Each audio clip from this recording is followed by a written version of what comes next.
Good morning, Kristen. How are you today? Thanks for coming. You are the only one. You are the persistent one. You are the one.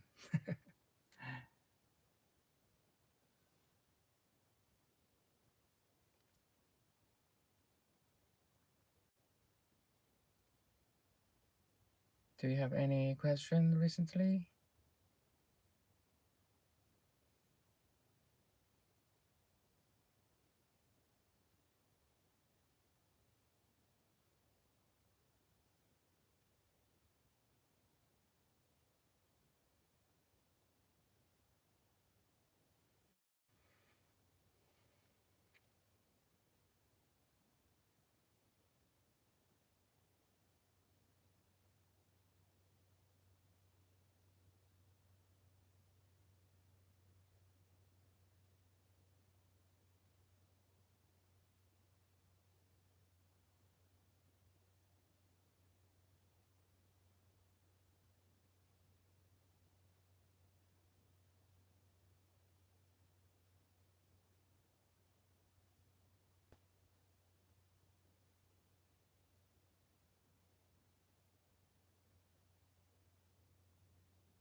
Yeah, you are the persistent one. I could share about sustaining meditation practice,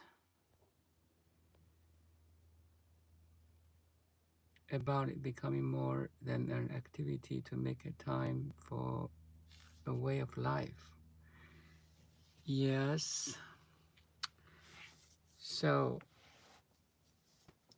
you know, words are a little bit powerless. When I say meditate, it underlines that there's sometimes we are not meditate. This is wrong perception. If you listen to my video yesterday, I said the highest meditation is self-aware. So awareness is aware itself. This is the highest meditation. Now you're aware. I'm not talking about what are you aware of. There's millions of thousands of things you can be aware of. But there's one thing almost always there is the awareness. Now the awareness is aware of itself. That's I call it self-aware. Are you self-aware now?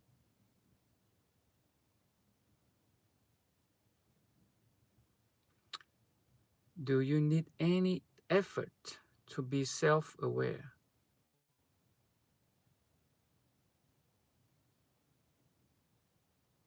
No. The true essence of who you are is the awareness. Then it takes no effort, not at all, for the awareness be aware of itself.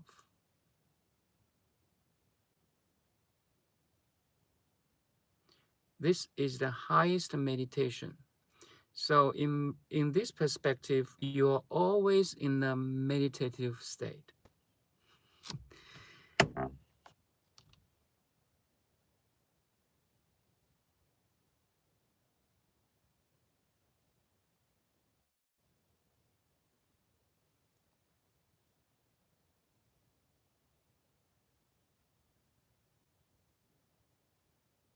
It seems that we are not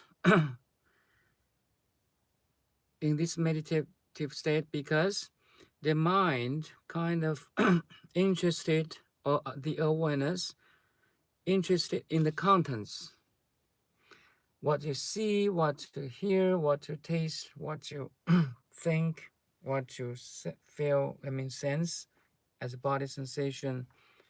The six senses, especially the mind, the latest one, the sixth one, is very active. And it seems that the awareness lost in the activity of thinking or doing. It's like constant vibration all the time, and the awareness cannot separate from the experience. So that's a wrong perception. It's wrong. Again, I use that analogy. Your awareness is like four-dimensional mirror now. Everything included now. So what's the major function of a mirror?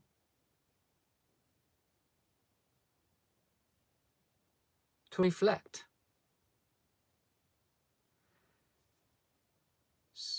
Right? You are aware, so you're aware of everything in your awareness.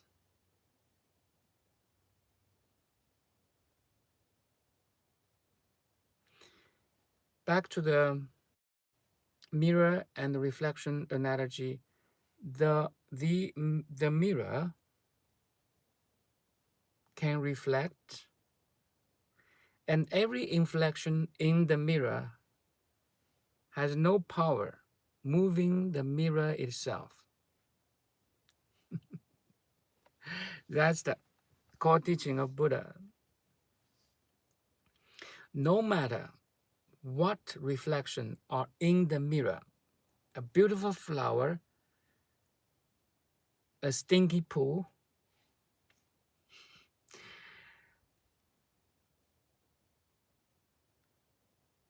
a sacred sage, a terrible demon, no matter what it is of the reflection, no reflection has any power over the mirror itself.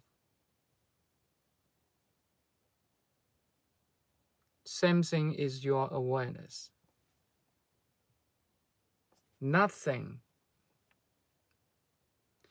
no contents of the awareness can move the awareness itself, can influence itself, can disturb itself, can distract itself, can pull it away itself.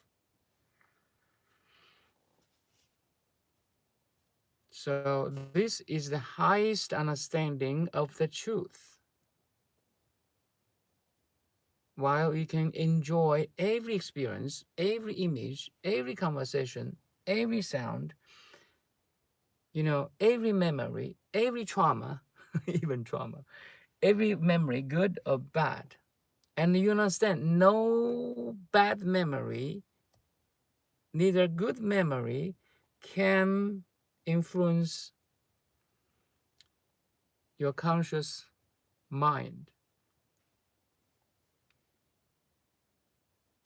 This is the principle number one, usually established. At least try to understand it, then try to realize it. This is Zen teaching, okay? In Buddha's teaching, there's a Zen school, the highest teaching of school, from mind to mind. No words are necessary. If you know the famous story in the Buddha's teaching, the flower sermon, okay? The flower sermon, meaning there's one day there's a gathering of all the monks, nuns, listening to the Buddha's teaching. They thousands, gatherings, people. But Buddha said nothing. No word in this teaching. How long, I don't know. Maybe couple of hours, maybe couple of minutes. And in the gatherings, there's only one guy. You know, the Buddha just holding a flower in his hand. Silent teaching, but holding a flower in his hand. In all the thousands of listeners, there's only one guy smiled. So it's called sermon, flower sermon. And that person's name is Mahakasyapa. Mahakasyapa was, after this sermon, he was named the second Buddha by Buddha itself. And he became the first patriarch of Zen. Then we have a lineage of Zen from the Mahakasyapa to the Bodhidharma, who is the first patriarch in China. He moved from Bodhidharma, began to teach in China from India around 6th century. And he became the first patriarch of Chan. Chan, more like English name or Japanese name, Zen. Chan and Zen is same. So Bodhidharma become the first patriarch. Then we have the second, we have third, now we have the sixth, which is famous. I talk about him every day, almost every time. Huineng, Master Huineng. Anyway, this is a lineage of the Zen or Chan. From the flower sermon to Mahakasyapa to Bodhidharma to Huike, Sengcan to Hongren, Huineng. So there's a lineage. So I like this lineage because it's really the core teaching. The core means you just unpeel everything unnecessary. There's prostrations, there's recites, there's mantras. That's just helpful for the awakening. It's a like you try to run a 30 kilometers marathon. You have to warming up, stretching. You have stretch up, like stretch your legs and kind of warming up. All these kind of mantras, meditation on the breath, prostrations are all warming ups. You're not running yet. Okay, so that's why Zen or Chan is the tip of the tip. It's like it's the core of Buddha's teaching, which I expressed a little bit earlier. This is the story part. So the Zen or the core teaching is awareness is aware of itself. Then you're in a Zen. Because there's a infinite contents of the awareness, trust me. From your experience, from your childhood, from any time you begin to memorize things, like 5 years old, 4 years old, you memorize things, you kind of love this toy, this dog, that dog, this book.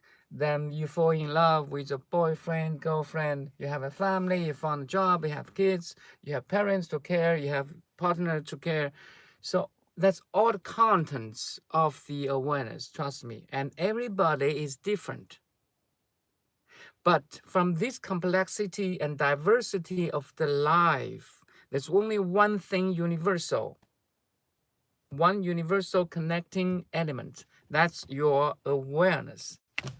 It not only it's your like a thread that like connecting all the pearls and malas. We in the Buddhism we have 108 pearls of beads of them malas, right?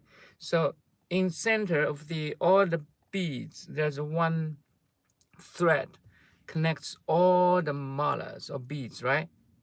So in the same way, your awareness is that thread that connects to all your life experience, all your memories, families, your education, your job, everything. Okay, that's the thread. The awareness is the thread that connects to the everything.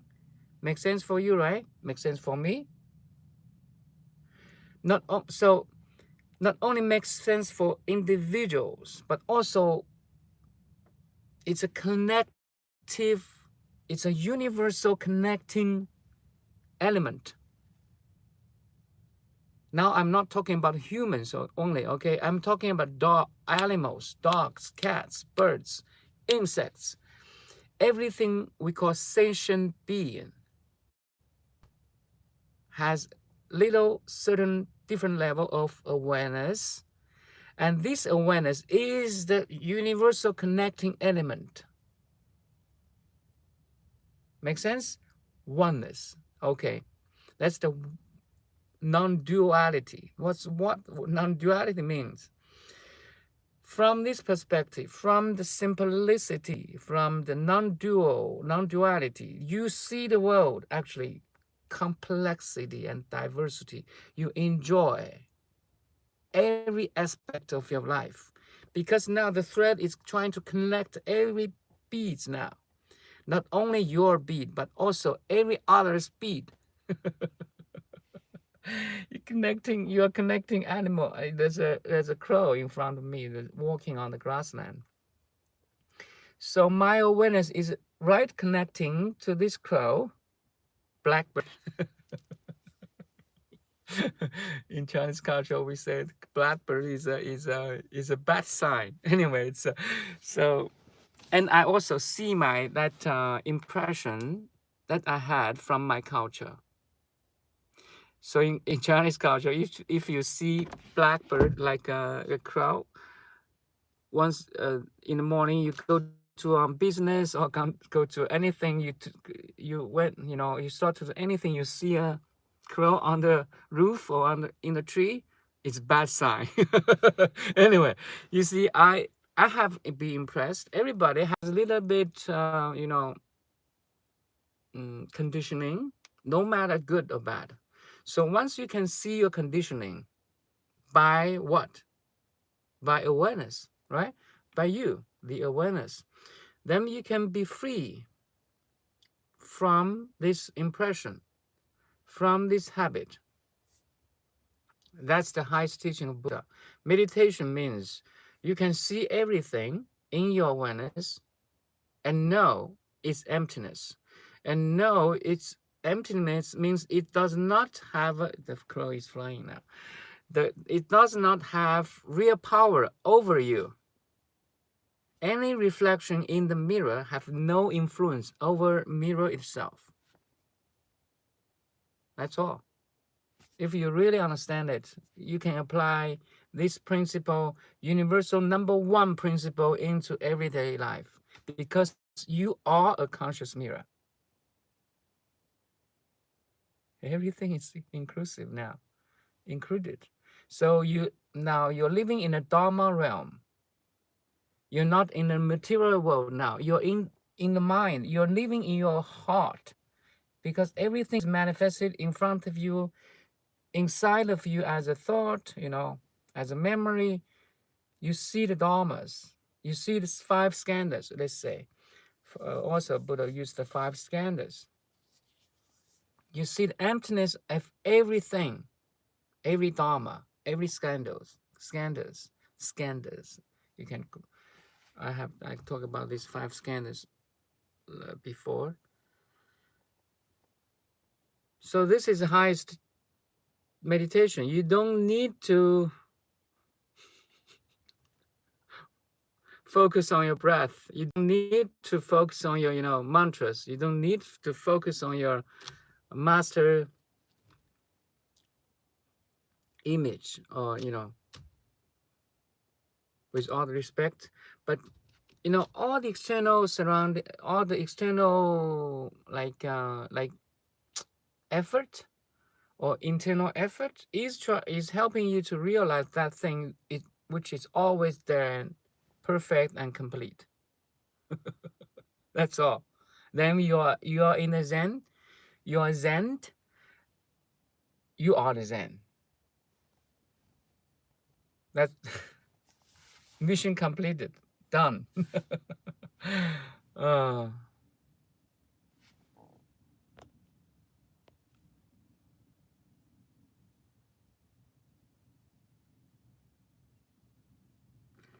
every thought,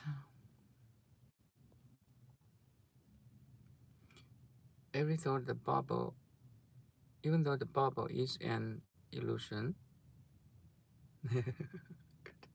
Sorry, my phone, it bothers me a lot and makes me angry. No, don't please. What to do in these circumstances? Um,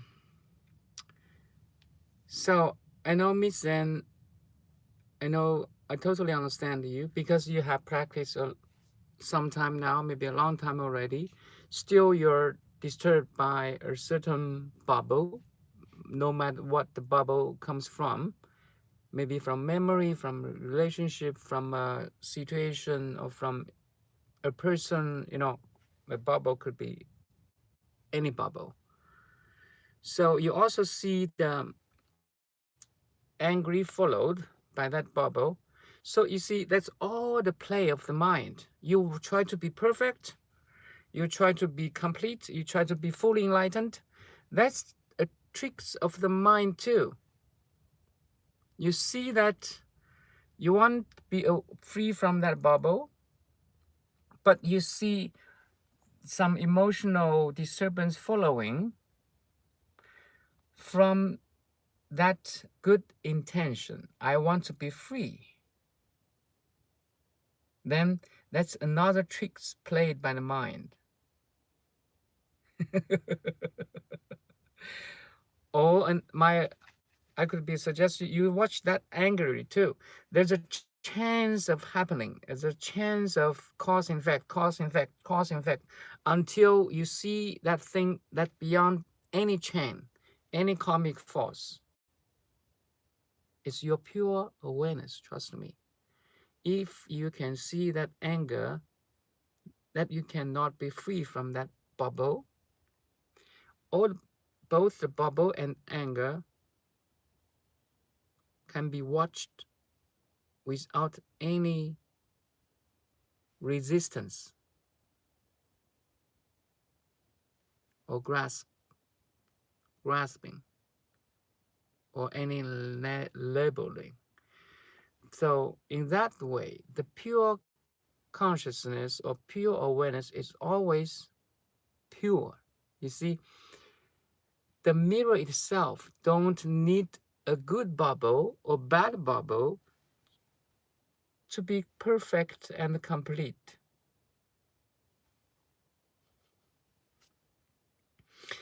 A mirror just reflects back to the consciousness itself, back to the awareness itself. I know sometimes the anger is so strong, the depression is so strong, the stress is so strong. Emotions are so strong. I know. But once you can see that emotions, no matter it's anger, it's depression, it's anxiety, it's a stress, whatever it is, once you can see it, then there's a separation behind you, the awareness, and the contents of the awareness. Like now, you see my image, the subject you is there, the content, my image is here or there too. So once you can see, there's a separation, there's a time and space established.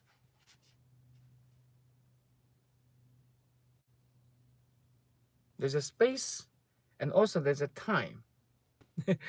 I would like to use more space-time in your experience. I'm not talking about the 24 clocks, 24 hours that they're spinning because of. I'm not talking about that time and space. I'm talking about inner time and inner space, that from the subject and object there's a time and space. So once there's a time, we call it a sacred pause in Buddha's teaching, or space, that's a, a safety zone, a safe zone. Then you kind of have let, how to say, the object, the contents of awareness has less power over you, the awareness. Make sense?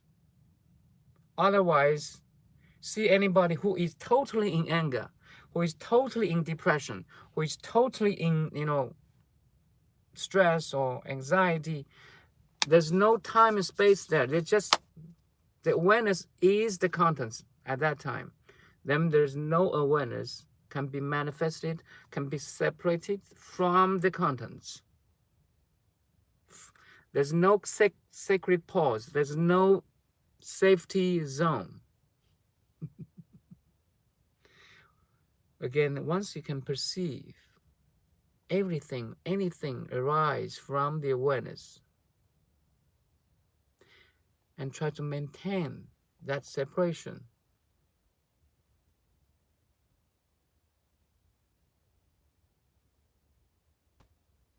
then you should be fine.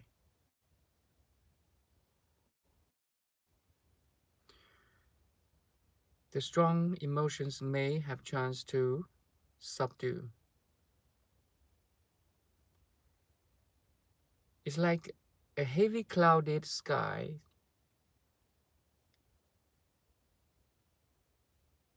has a little bit gap to show the sky itself. The awareness is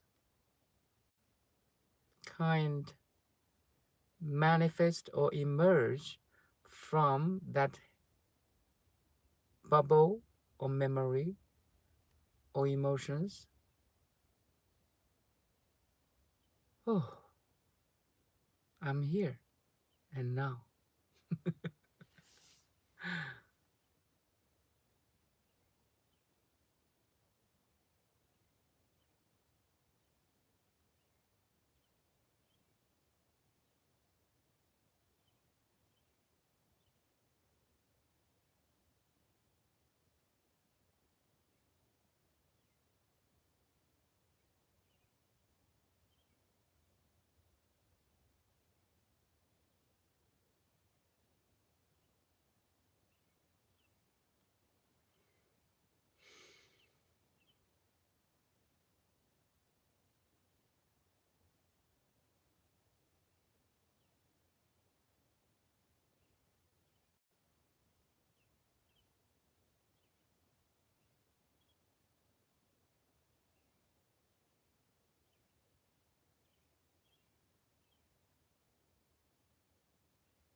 So if your neighbors smoke cannabis and it really bothers you, I know it's not good external environment.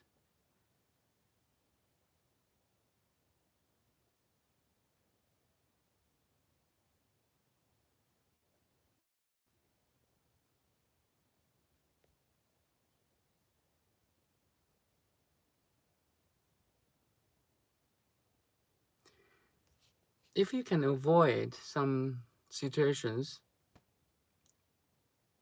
especially when that situation is too strongly influence your inner calm, so you have second choice could be just leave that situation, and find the better surroundings to live or to be. That's why there's monks go to temples.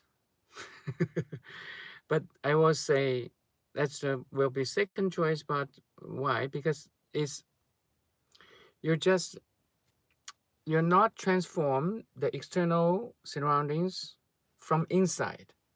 So what's the difference between the sage and then world people? World people always influenced by externals. When the external is bad, their mood is bad. When external is good, their mood is good. Make sense? It's natural. There's no right or wrong about that. But if you try to awaken, then you have a task. A sage can be, no matter how chaotic the external surround it is, he always maintain that inner peace and calm. Why? Does not mean he does not care anymore. No, because he know everything is happening, should be happened. Why people smoke cannabis? There's always thousands reason for him or her or for it even.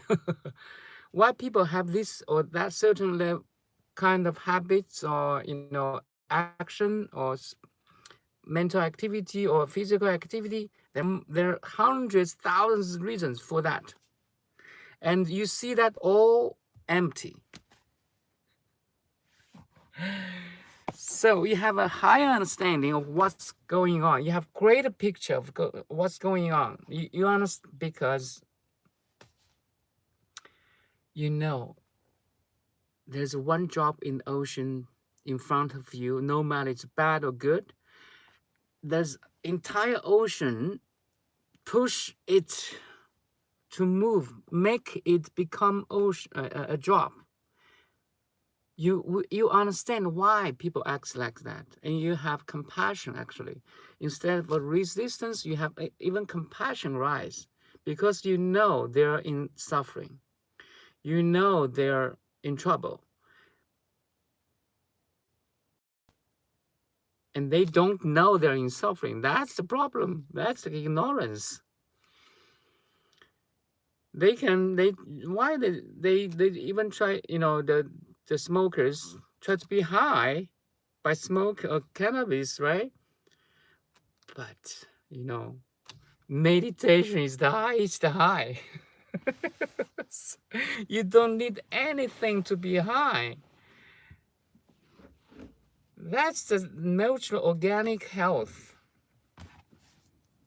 Anyway, maybe I'm off topic. You try to take this challenge as an opportunity. Okay,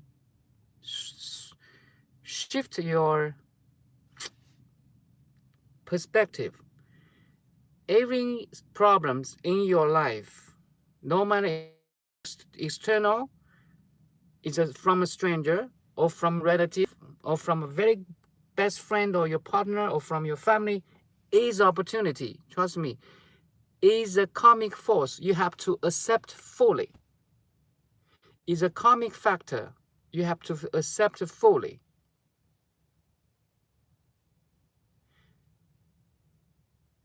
If you really accept 100%,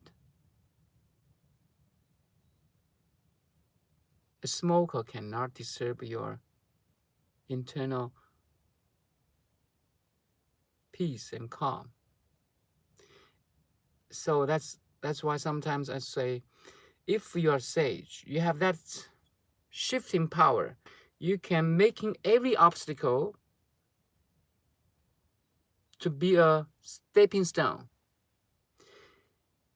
Every obstacle in your life becomes your stepping stone to awaken more and more, deeper and deeper. And in that perspective, you should appreciate. Now there's a quiz for today.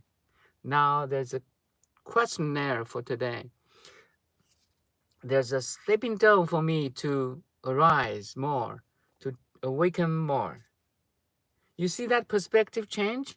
It's so, oh, you change from internal. The external world is being changed by you. That's the difference between a sage and the worldly person. A sage can change external by changing the internal.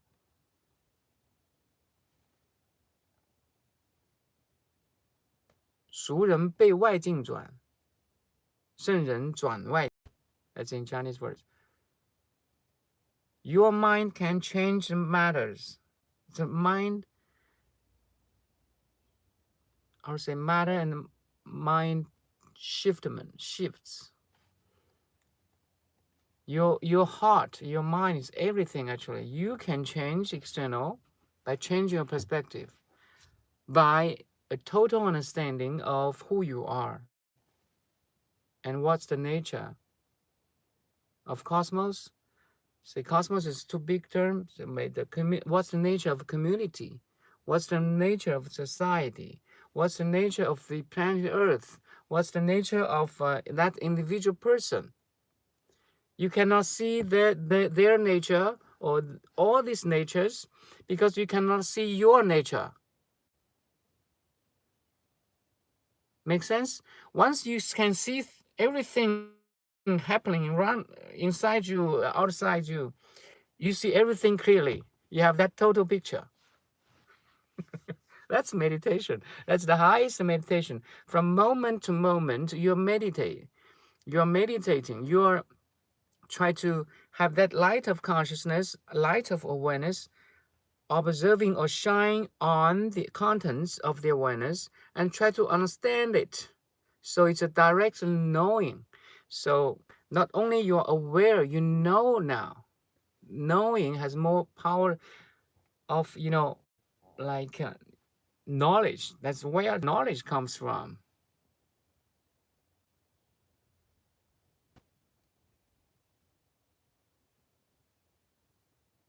So my suggestion for you, either you can be away from that situation, but that's a second choice for you.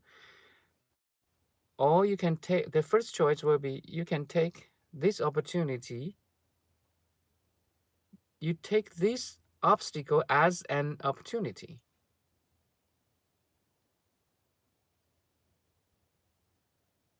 See that resistance to bad people, see that the inner resistance triggered by any external nastiness. That's the real practice of meditation. Meditation is not sitting in a quiet room. Trust me, that sitting in a quiet room helps, but the real practice is in life. That's why Bodhisattva arise from the world. Only Arhat arise from temples or mountains. In this perspective, a Bodhisattva has a more or higher realization than Arhat, because he sees through everything.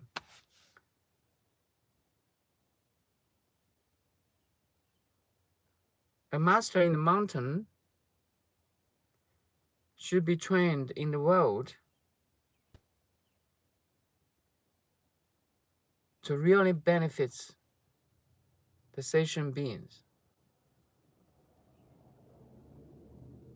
That's a bodhisattva. There's a terminology. Awakened person right in the cities. right in the chaos, even in prisons, you know.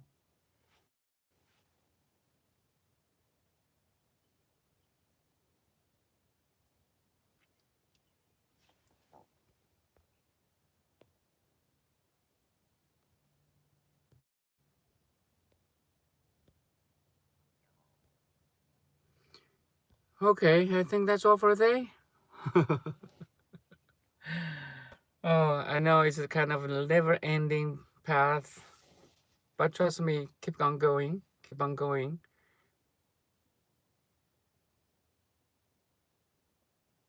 until one day you become a torch of wisdom, and you can share your wisdom with others too.